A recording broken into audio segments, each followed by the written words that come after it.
हम लोग एक्चुअली छोटे किसानों के साथ काम कर रहे हैं। हम रहने वाले हैं खड़गपुर वेस्ट बंगाल से। हम लोग 2000 किसानों को सपोर्ट कर रहे हैं from soil testing to market linkage. तो मार्केट लिंकेज पार्ट में क्या कर रहे हैं, हम लोग मंडी में भी सप्लाई कर रहे हैं और होम डिलीवरी भी कर रहे हैं और अपना स्टोर भी बना रहे हैं, मिनी मंडी स्टोर नाम से। तो हमारे पास में कोई भी डिजिटल शस्त्र नहीं है सर जहाँ से हम फंडिंग उठा सकें, क्योंकि हम देख रहे हैं ज्यादातर कंपनी जिनके पास में डिजिटल है, जो ऐप बना रहे हैं या कुछ बना रहे हैं, हम लोग टोटली फिजिकल मोड में काम कर रहे हैं। क्योंकि किसानों को सर एक ऑर्गेनाइजेशन चाहिए जो किसानों को खेत में उतर के उन्हें समझाए। तो हम लोग उस तरह की ऑर्गेनाइजेशन बनना चाहते हैं। तो आप लोगों से सर किस तरह का हमें सपोर्ट मिल सकता है सर? सर सपोर्ट 100% पूरा है। हमारा ऑब्जेक्टिव एक ही है, हम चाहते हैं देश के अंदर जॉब्स क्रिएट हो, है जी ना। सर। और 10 लाख नौकरियां क्रिएट करने के लिए हमें बहुत कुछ करना पड़ेगा।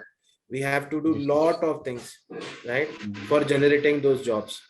And one of them is to support the entrepreneurs. This is one, not entire thing. तो अब entrepreneurs को तो हम हर तरह से सपोर्ट कर रहे हैं, बट सबसे इंपॉर्टेंट सपोर्ट ये कि आपके ऑर्गेनाइजेशन को हम स्टार्टअप में कन्वर्ट कराने की कोशिश करें, राइट। और उसके लिए इट्स नॉट अबाउट डिजिटल और फिजिकल। बहुत बड़ा फर्क नहीं है डिजिटल और फिजिकल से। फर्क क्या पड़ता है? फर्क ये पड़ता है कि आपका प्लेटफॉर्म स्केलेबल कितना है ना, जी और ऑटोमाइज कितना है। क्योंकि मैं आपको बताता हूँ, एक बहुत सिंपल सा एग्जांपल देता हूँ। एक ऑर्गेनाइजेशन है जिसका रेवेन्यू था 15 करोड़, ये भी एक्चुअल केस बता रहा हूँ मैं आपको, 15 करोड़ साल का, है ना। जी और एक ऑर्गेनाइजेशन है जिसका इत्तेफाक से you know round off figure आ रहा था 50 लाख रुपए साल का। एक 15 करोड़ और एक 50 लाख। एंड इट वाज, हम सिलेक्शन कर रहे थे, so one of my regional director was there and he was there and he asked me, boss इसमें से कौन सा करोगे? तो आई सेड 50 लाख वाला करेंगे हम। बोले क्यों? इसका तो रेवेन्यू ज्यादा है। And I said let us dig deep, थोड़ा सा अंदर जाके देखेंगे तो ये B2B रेवेन्यू आ रहा है। इनके काम में कॉर्पोरेट से पैसा आता है, इनको कोटेशंस देनी पड़ती हैं, इनका टर्न अराउंड टाइम 3 से 4 महीने, 5 महीने लग जाते हैं। ठीक है, वो क्या करते थे, वो कॉर्पोरेट के अंदर लिफ्ट लगाते थे। तो ऑब्वियसली टिकट साइज तो बड़ा है, कॉर्पोरेट के अंदर लिफ्ट लगाते हैं, उनकी मेंटेनेंस करते हैं, पर वो काम मिलने में बहुत हर्डल्स हैं, बहुत बैरियर्स हैं, राइट। दूसरा वाला क्या कर रहा है? दूसरा वाला एक डिजिटल प्रोडक्ट बेच रहा है, जिसमें वो क्या करता है, गूगल पे कीवर्ड डालता है, मार्केटिंग करता है, वो कीवर्ड से लोग आते हैं और वो कन्वर्ट हो जाता है कस्टमर में। It is the game of CAC, customer acquisition cost, जो आप खर्चा कर रहे हो टोटल ब्लेंडेड होती है, और एक CAC होती है आपकी एवरेज। तो आपने जो खर्चा किया एक कस्टमर को लाने पे, मान लो 50 रुपए, और कस्टमर आपको एक साल के अंदर 500 रुपए दे गया, तो 50 लगा के 500 कमाए, और उस पे आपका 30% मार्जिन था 500 पे, है ना। तो आपने 150 रुपए कमा लिए net profit. So 3 ratio, in fact 2 ratio important बता रहा हूँ, CAC टू LTV।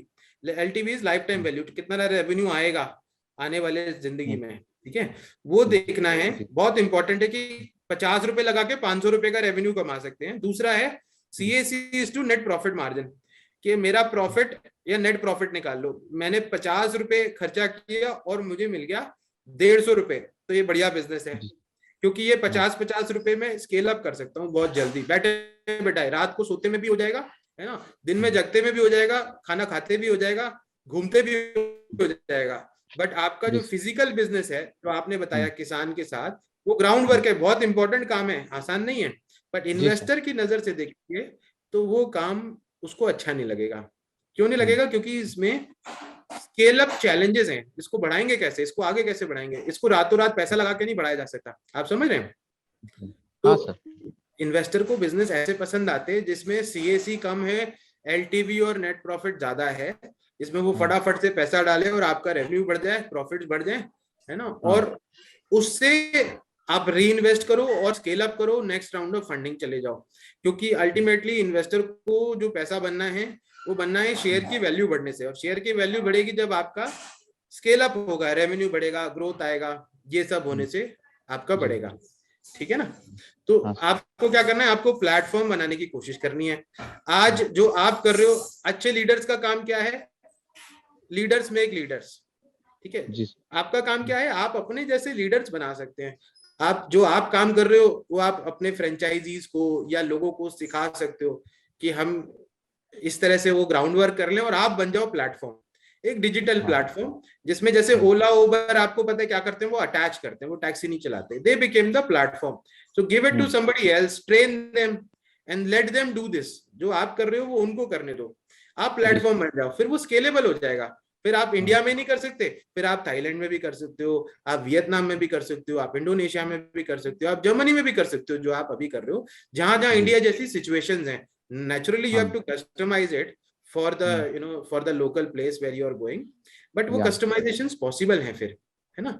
तो ये सारी चीजों को मैं आपको रिकमेंड करूंगा कि आप प्लेटफॉर्म बनने में कन्वर्ट होने में कोशिश करें।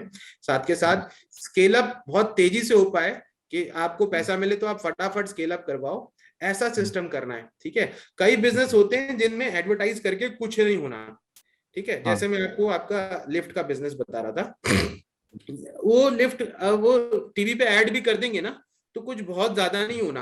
अल्टीमेटली क्या होगा, आपकी कंपनी बॉम्बे में है और कस्टमर अगर दिल्ली में है, तो वो आपसे लेने लिफ्ट नहीं आएगा, आपका ऐड चाहे टीवी पे चलता हो, वो लोकल से ही प्रोक्योर कर लेगा। बहुत सारी चीजें होती है, लाइसेंसिंग होती है, कोटेशंस होती है।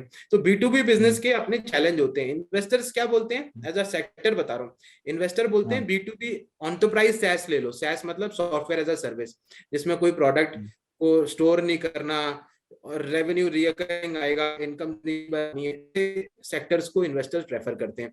जिसमें ह्यूमन एफर्ट ज्यादा लगते हैं, जिसमें एरर के चांसेस ज्यादा होते हैं, उसको इन्वेस्टर्स अवॉइड करते हैं। But if we make it as a platform and those errors are factored in by your franchisees, then it is possible. आपके फ्रेंचाइजी उसको फैक्टर इन कर सकते हैं, वो कर सकते हैं। तो आपको फिर आपका क्या काम रहेगा, फ्रेंचाइजी को ट्रेन करते जाओ। जितने आप फ्रेंचाइजी ट्रेन करोगे, उतना ही ज्यादा आप अपने काम को स्केल अप कर पाओगे।